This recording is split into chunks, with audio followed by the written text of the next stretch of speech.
जय जय रघुवीर समर्थ. मित्रांनो, असामान्य माणसाचे 3 लक्षणे असतात. जो चुकीचे काम करत नसल्याने त्याला चिंता नसते, त्याच्याकडे ठाम विचार असल्याने त्याच्या मनात गोंधळ नसतो आणि जो शूर असल्याने त्याला कशाचीही भीती नसते. उत्साह हे सर्व काही आहे, फक्त ते गिटाराच्या तारांप्रमाणे नीट आवळलेले असावे. अशक्य ते शक्य करण्यातच वेगवेगळी मज्जा आहे आणि तेच तुम्हाला आत्ता करायचं आहे. मी कोणापेक्षा चांगले करेल याने काहीच फरक पडत नाही, पण मी कोणाचे तरी नक्की चांगले करेन याने बराच फरक पडतो. मित्रांनो, उठा, जागृत व्हा आणि जोपर्यंत आपले ध्येय साध्य होत नाही तोपर्यंत थांबू नका. परमेश्वर तुमच्या सोबत आहे. गती आणि वाढ ही जिवंतपणाची लक्षणे आहेत. आयुष्यात काही करून दाखवायचं असेल तर आपण काय आहोत यापेक्षा आपण काय होऊ शकतो याचा विचार करायला हवा. जगात अशक्य असं काहीच नाही. मित्रांनो, विचार करण्यासाठी तुम्ही वेळ घ्या, कारण ते शक्तीचे उगमस्थान आहे. जीवनात कितीही कठीण प्रसंग आले तरी तक्रार करू नका, कारण परमेश्वर हा एक असा दिग्दर्शक आहे जो कठीण भूमिका नेहमी उत्कृष्ट कलाकारालाच देत असतो. यश हे प्रयत्नांना चिकटलेले असते. आपल्यासाठी कोणीही नसले तरी आपण सर्वांसाठी आहोत ही सुंदर गोष्ट सुंदर फुलांकडून शिकायला हवी. मित्रांनो, आतला आवाज सतत ऐकत राहणे ही स्वातंत्र्य मिळवण्याची किंमत आहे. आत्मविश्वास हेच वीरत्वाचे सार आहे. आपण चंदन असल्याची घोषणा चंदनाला कधीच करावी लागत नाही, कारण त्याचा गंध वाऱ्यांबरोबर आपोआपच पसरत जातो. आपले लक्ष विसरू नका, अन्यथा जे काही मिळाले आहे तेवढ्यावरच संतुष्ट राहण्याची सवय लागेल. मित्रांनो, आपण ज्या ध्येयासाठी मेहनत घेत आहोत त्याबद्दल स्पष्ट आकलन नेहमीच आवश्यक आहे. एक माणूस 20 ते 25 लोकांना 2 हाताने मारू शकत नाही, पण तोच माणूस 2 हात जोडून लाखो लोकांच्या हृदयावर राज्य करू शकतो. रस्ता सुंदर असेल तर नक्की विचारा तो कुठे जातो, पण ध्येय सुंदर असेल तर या ठिकाणी रस्ता कसा आहे हे बघू नका, तर त्या रस्त्यावर चालत राहा. मित्रांनो, आवडतं तेच करू नका, तर जे करावे लागेल त्यात आवड निर्माण करा. इच्छा दांडगी असली की मदत आपण होऊन तुमच्याकडे चालत येते. देव आपल्याकडून जे काही घेतो तो नेहमी दुप्पट परत देतो. मित्रांनो, चांगले कर्म केले तर नशिबाचाही गुलाम होतो. हेतू चांगला असेल तर मथुरा घरी काशी येते. त्या भगवंतावर असे आत्मिक प्रेम ठेवा की लाखो दुःख आले तरी ते आपल्याला जाणू नये. जे मिळाले त्याबद्दल कृतज्ञ राहा आणि जे नाही मिळाले त्यासाठी धीर धरा. माणूस तेव्हाच वाईट होतो जेव्हा तो स्वतःला इतरांपेक्षा चांगला समजू लागतो. मित्रांनो, अध्यात्माचा अर्थ असा नाही की तुम्ही डोळे मिटून बसाल, तर अध्यात्म म्हणजेच चांगले कर्म आहे. कितीही संकटे आली तरी सज्जन माणूस आपला सज्जनपणा कधी सोडत नाही आणि या सज्जनतेमुळेच सर्व जगाचे कल्याण होते. उपवास अन्नाचा नाही तर वाईट विचारांचा करा. धर्माचे पालन करण्याचे ज्ञान देणारे गुरु, वडील आणि ज्येष्ठ बंधू ते सर्व पिता आहेत. बरेच लोक भुकेले आहेत याचा अर्थ अन्नाची कमतरता आहे असा होत नाही, तर याचे कारण असे आहे की मानवी हृदयात प्रेम आणि काळजीची कमतरता आहे. मित्रांनो, हेतू चांगला असेल तर भक्तीही चांगलीच असते. कोणतीही समस्या जी सोडवण्याच्या आपल्या सामर्थ्याबाहेर आहे, पण देवाच्या सामर्थ्याबाहेर नाही. मित्रांनो, ज्याप्रमाणे झाडाला फळ आल्यावर झाडं वाकत असतात, अगदी त्याचप्रमाणे धन आणि ज्ञान मिळाल्यावर चांगला माणूस देखील अधिक नम्र होतो. तुम्ही स्वतःला गमावू नका, तेव्हा जग तुम्हाला हरवू शकणार नाही. मित्रांनो, देव उपासनेने मिळत नाही, तर नम्रता, दयाळूपणा आणि लोकांप्रती करुणा यानेच प्राप्त होतो. आपल्या कर्माचे फळ आपल्याला स्वर्ग किंवा नरकात कधीच मिळत नाही, तर या जन्मात ती आपल्याला मिळत असतात. त्यामुळे कर्म चांगले करा. जीवनात काही मिळवायचं असेल तर आधी वाकायला शिका, कारण विहिरीत पडणारी बादली सुद्धा ती नतमस्तक झाली तरच पाणी वर येते. जो चिंता करतो तो दुःखी असतो आणि जो चिंतन करतो तो सुखी असतो. मित्रांनो, आयुष्यात गर्व करू नका, कारण नशीब बदलत राहतं. आरसा तोच राहतो, फक्त चित्र बदलत राहतं. तुम्हाला स्वतःला सुधारावे लागेल. इतर फक्त तुम्हाला मार्गच दाखवू शकतात, पण त्या मार्गावर तुम्हाला स्वतःला चालायचं आहे हे लक्षात ठेवा. मित्रांनो, भगवंताचे वेगळे असे अस्तित्व नाही. प्रत्येक जण योग्य दिशेने योग्य प्रयत्न करून ईश्वर तत्व प्राप्त करू शकतो. तुमचे मन पळून जाण्याचा प्रयत्न करत असते आणि ज्या रेषेवर गुरु तुम्हाला घेऊन जाऊ इच्छितात, तुम्हाला उचलू इच्छितात, तेथे जाण्याचा तुम्ही प्रयत्न करत नाही. जर तुम्ही मनापासून प्रार्थना केली तर तुम्ही नक्कीच देवापर्यंत पोहोचू शकाल. प्रत्येक जण भगवंताचे नाम घेतो, परंतु केवळ नाम घेतल्यानेच भगवंताची प्राप्ती होऊ शकत नाही. तर त्यासाठी मित्रांनो, आपले कर्म चांगले हवे. जशी मेणबत्ती पेटल्याशिवाय ती जळत नाही, अगदी त्याचप्रमाणे मनुष्य देखील आध्यात्मिक जीवनाशिवाय जगू शकत नाही. माणूस स्वतःच्याच नशिबाचा निर्माता आहे. जो अग्नी आपल्याला उष्णता देतो तो आपल्याला जाळू शकतो, पण तो अग्नीचा दोष नाही. मन हे चंचल आहे आणि पांढऱ्या कपड्यासारखे आहे. तुम्ही त्याला कोणत्याही रंगात बुडवा, मग तो रंग त्याला त्याच्या ताब्यात घेईल. मित्रांनो, शक्यतेच्या मर्यादा जाणून घेण्याचा फक्त एकच मार्ग आहे, अशक्याच्या पलीकडे जा. पुढे जायचे असेल तर चुकीच्या मार्गावर जाऊ नका, तर कष्टाने कमावलेल्या पैशांवर आणि देवावर विश्वास ठेवा. देवावर श्रद्धा असेल तर गोंधळात देखील मार्ग निघतो. वाईट वेळ कधी सांगून येत नाही, पण खूप काही शिकून जाते. मित्रांनो, सौंदर्य अंतःकरणात आणि विवेकात असले पाहिजे. लोक विनाकारण कपड्यांमधून ते दाखवण्याचा प्रयत्न करतात. माणूस तेव्हाच वाईट होतो जेव्हा तो स्वतःला इतरांपेक्षा चांगला समजू लागतो. स्वतःपासून पुढे जायला हवे, कारण कोणीही तुम्हाला शिकवू शकत नाही, कोणीही तुम्हाला आध्यात्मिक बनवू शकत नाही, परंतु तुमचा विवेक तुम्हाला नक्कीच बनवू शकतो.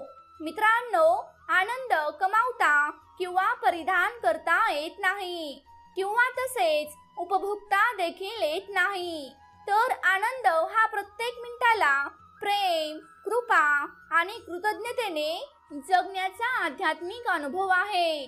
सर्व काही विचारायचे असेल तर त्या देवाला विचारा, ज्याला जिभेवर येण्यापूर्वीच आपल्या प्रार्थनेचे उत्तर माहिती असते. मित्रांनो, राग आल्यावर थोडं थांबायला शिकलं पाहिजे आणि चुकल्यावर नतमस्तक व्हायला शिकलं पाहिजे. आता मला त्या नात्यांची भीती वाटते, कारण लोक थोडं देतात पण खूप काही घेऊन जातात. कधी कधी कोणीतरी साथ देणारा आहे, म्हणूनच आपण मोठ्या अडचणीतून नेहमी बाहेर पडतो आणि त्या अदृश्य शक्तीलाच देव असे म्हणतात.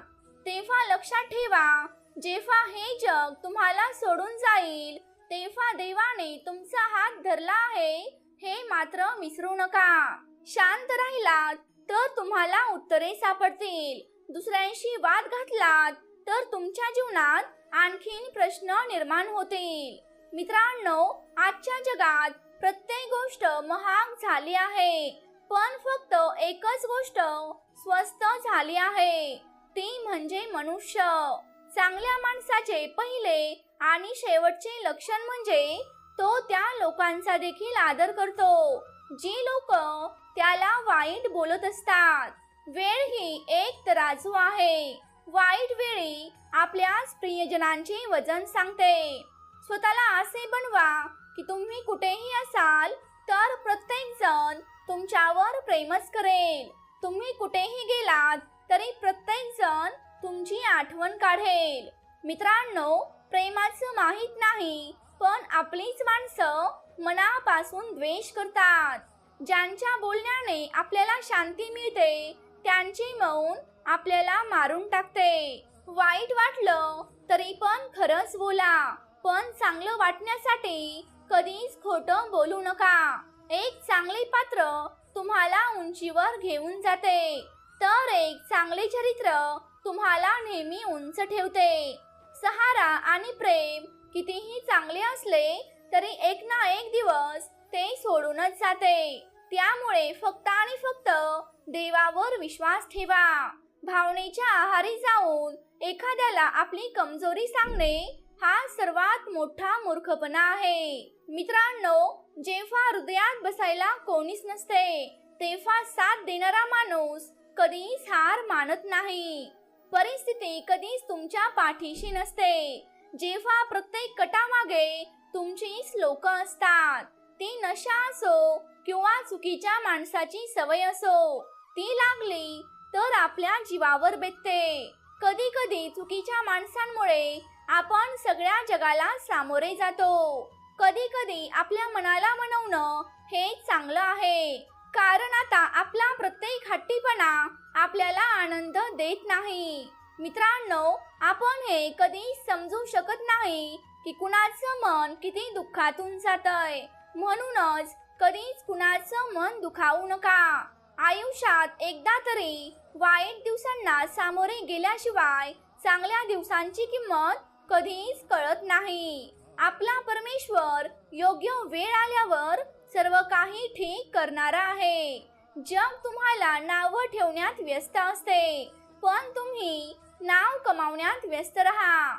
आपल्याला नाव तर फक्त तीच लोक ठेवतात जी आपल्या पाठीमागे असतात. मित्रांनो, गर्दीचा हिस्सा नाही तर गर्दीचं कारण बना.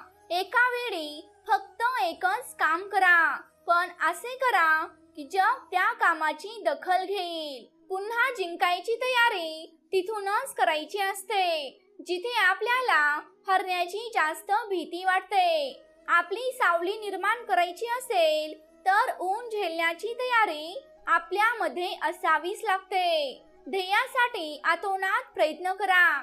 जगाने तुम्हाला वेडे म्हणले तरी सुद्धा चालेल, कारण वेडीच लोक इतिहास घडवत असतात आणि शिकलेली लोक तो इतिहास वाचत असतात. मित्रांनो, माझ्या मागे कोण काय बोलतय याने मला काहीच फरक पडत नाही, कारण माझ्या समोर काही बोलायची त्यांची हिंमतच नाही आणि यातच माझा विजय आहे असे नेहमी समजून जा. कधीही कुणाच्या भावनांबरोबर खेळू नका, कारण तुम्ही हा खेळ सहजपणे जिंकू शकाल, पण समोरच्या व्यक्तीला तुम्ही या खेळात आयुष्यभरासाठी हरवून बसाल. चुकीच्या दिशेला वेगाने जाण्यापेक्षा योग्य दिशेला हळूहळू जाणे केव्हाही चांगलेच ठरेल. मित्रांनो, आयुष्य हा बुद्धिबळाचा खेळ आहे. जर टिकून राहायचं असेल तर चाली रचत राहाव्या लागतात. हरलात म्हणून लाजू नका आणि जिंकलात म्हणून माजू नका. परमेश्वर सर्वांचाच हिशोब ठेवतो. चंद्र मिळवण्यासाठी नेम नक्कीच धरा. जरी चुकलात तरी एखादा तारा तुम्हाला नक्कीच मिळेल. बुडणाऱ्यांना किनाऱ्यावरून सूचना देतात ते सामान्य लोक, आणि स्वतःचा जीव धोक्यात घालून त्यांना वाचवायला जातात ते असामान्य लोक. मित्रांनो, अंधारच नसला नसता तर चमकणाऱ्या ताऱ्यांना काहीच किंमत उरली नसती. अपमानाच्या पायऱ्यांवरूनच ध्येयाचा डोंगर चढायचा असतो. जर तुम्ही त्या व्यक्तीची वाट पाहत असाल जी व्यक्ती तुमचे जीवन वाचवणार आहे, तर तुम्हाला फक्त आरशात बघण्याची आवश्यकता आहे. मित्रांनो, आपल्या मनासारखं कधीच घडत नसतं. हीच माझी ओळख असं नशीब म्हणत असतं. सुखाला सामोरे जाण्यातच खरं कौशल्य आहे. त्या जमिनीवर राहूनही आकाशात उडायचे असते. अपयश म्हणजे संकट नव्हे, तर आपल्याला योग्य मार्गावर आणणारे ते मार्गस्थ दगड आहेत.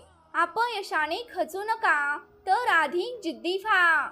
अविजय हाच आयुष्यातला सर्वात मोठा विजय असतो. मित्रांनो, दुबळी माणसे भूतकाळात जगत असतात आणि सामर्थ्यवान माणसे भूतकाळातून शिकत असतात. व्यर्थ गोष्टींची कारणे शोधू नका. आहे तो परिणाम स्वीकारा, यात तुमचंच भलं आहे. मित्रांनो, कम्फर्ट झोन मधून आता बाहेर पडा.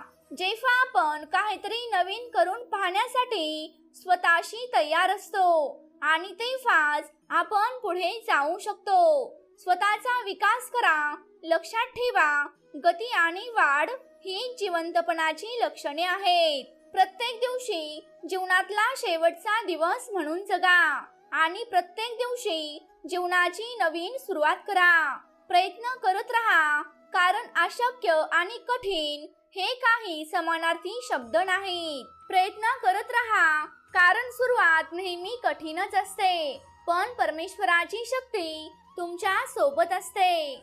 तुमचे कितीही वय असेल किंवा अनेक संधी हातातून गेलेल्या असतील, तरीही तुम्ही पुन्हा नवीन सुरुवात करू शकता. मित्रांनो, असामान्य माणसांची 3 लक्षणे असतात. तो चुकीचे काम करत नसल्याने त्याला चिंता नसते. त्याच्याकडे ठाम विचार असल्याने त्याच्या मनात गोंधळ नसतो आणि तो शूर असल्याने त्याला कशाचीही भीती नसते. आणि प्रेमळ भक्तांनो, आजचा व्हिडिओ इथे संपत आहे. तुम्हाला आजचा व्हिडिओ कसा वाटला हे मला कमेंट करून नक्की सांगा.